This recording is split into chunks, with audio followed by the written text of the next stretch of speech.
Lero tuzze okwogera ku nsonga za Hajjat Zuula ne Hajji Ali era nga tulina omwami Kasozi Vincent okuva mu Bangafi Company Limited. Agenda kubeera nga ate alambulula ku nsonga za Hajji ne Hajjat. Jjukira nti Hajjat Zuula yawaaba omusango mu kooti era nga agamba nti munnange omwami ono ayitibwa Hajji Ali yamukwatira omwana we. Kakati mukadde nsaba tubeere nga ate tutandikirawo olulaku olwalero. Gwe ensonga za Hajjat ne Hajji Ali okuba nti nno kigambibwa mbu Hajji Ali yakwata omwana ozoogerako ki?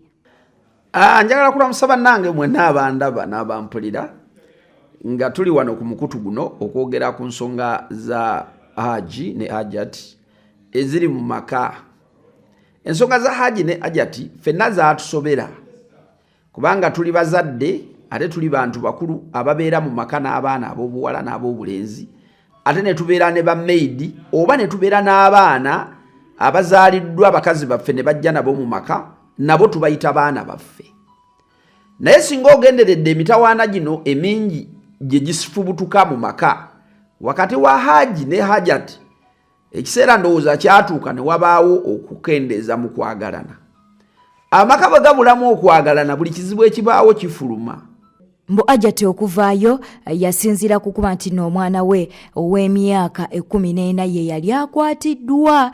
Kaakati wali oyagala abeere nga asirikira waka olw'ensonga nti no temwagala ensonga zino zigende mu mawulire. Amaka bwe gabulamu okwagalana buli kizibu ekibaawo kifuluma.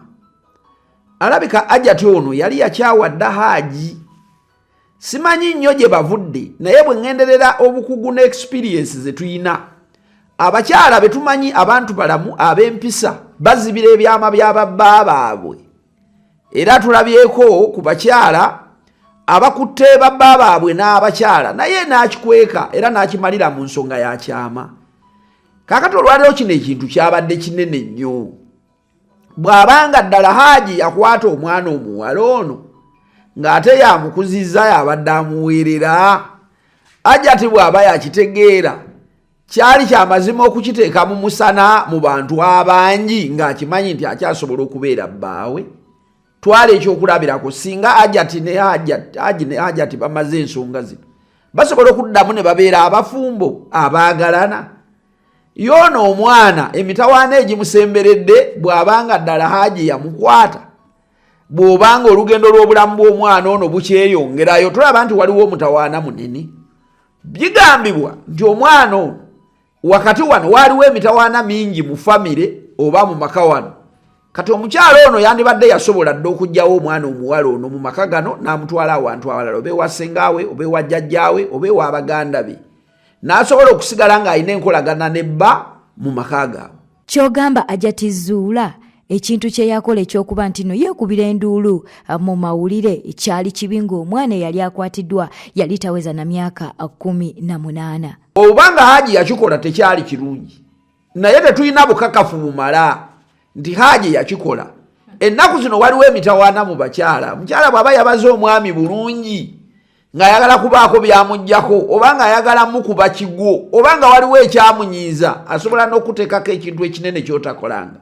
Asobola okuwaayiriza. Nyumba zibeeramu kamera zirimu n'ebintu ebirala. Katulinde tulabe obanga waliwo kamera ezinaalaga Hajji ng'akwata omuwala ono. Ogambye nti abakazi bafuuka bayaaye abamu, naye omukyala asobola okuvaayo n'abeera nga ateeka ku mwami we omusango nga guno oguyinza okumwonoonera erinnya. Anti omwana bw'abanga ye yayogera, mwana yayogera nti taata yankutte oba Hajji yankutte, bigambo ebyogerwa Hajjat ng'omwana tayogera. Omwana mukulu Hajjat bw'adala Hajji bw'aba yamukwata omwana yandigambye nti bankutte. Okutwala omwana ne bamukebera ne basanga nga yakolebwako ekikolwa eky'okwegatta, tekitegeeza nti Hajji yeegasse ku mwana. Era omwana asobola okubeera ne boyfriend we omulala yenna ne yeegatta naye. Bino ebintu byetaaga okwegendereza. Birimu obukyayi, birimu okwonoona erinnya ly'omuntu, birimu okusuula amaka, birimu okuteeka abantu bombi mu bulabe. Nabadde ntunuulira Hajjat ng'ali mu kikuubo oba yabadde mu dduuka erimu Saamuwe ku Nasa, naye ng'abantu bonna abaalabye nti yakola ekikolwa ekitaali kituufu nga bamwetoolodde baagala mukuba mayinja.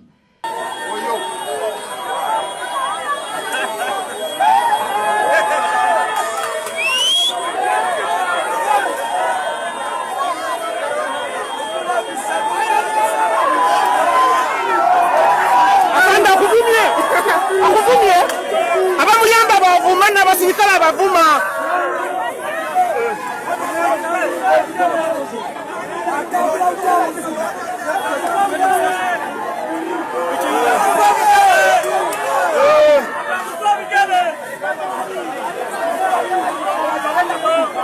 Huyo Hajjat Zuula.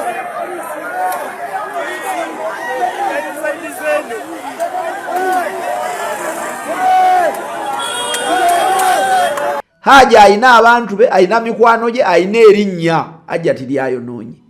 Tetugamba nti tuwagira abasajja bakwata abaana oba bakwata abawala abali mu maka gaabwe oba bakozese abaana abazze ne bamaama baabwe basobole okuboola bamaama b'abaana bano.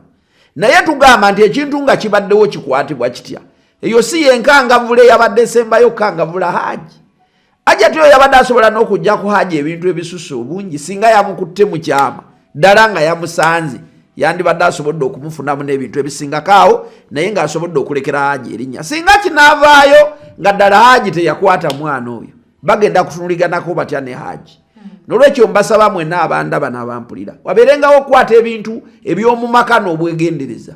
Obanga ddala kibadde kiweebuula oba tekiweebuula kati okuweebuuka kwasinze kuva mu mikono gya Hajjat eyakitutte mu public. Essuuka omwana ze basooka okumwebakirako. Essuuka eyo omwana yagikwekera gyeri.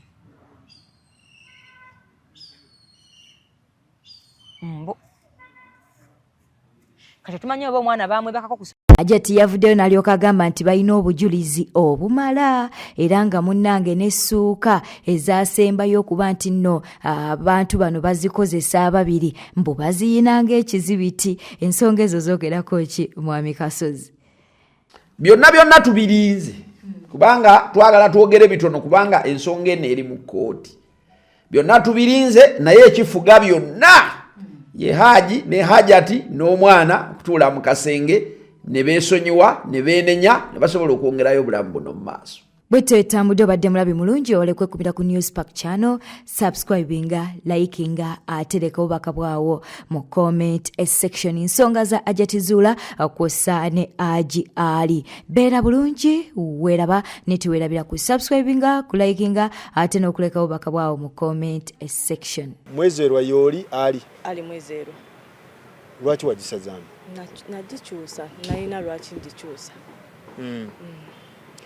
Nedda mo Zuula Kazibwe. Nakisuuyi Zuula Kazibwe. Kazibwe nga yani? Kazibwe? Nina ensonga lwaki nateekako erinnya eryo. Ye? Kati eriwa mwezerwa mwali mwakola dda divorce oba wa just wali oyagala lyejjako n'olayira n'okuba ebirayiro? Nakuba ebirayiro nendikyusa. Yes.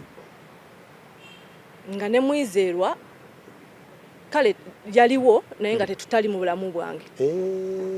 Bwe twafunira obutakkaanya. Yes. Kale nalina ensonga nali njagala kutambuza mwana n'omulwadde owa sickle cells nga njagala mutwala mukola bone marrow transplant.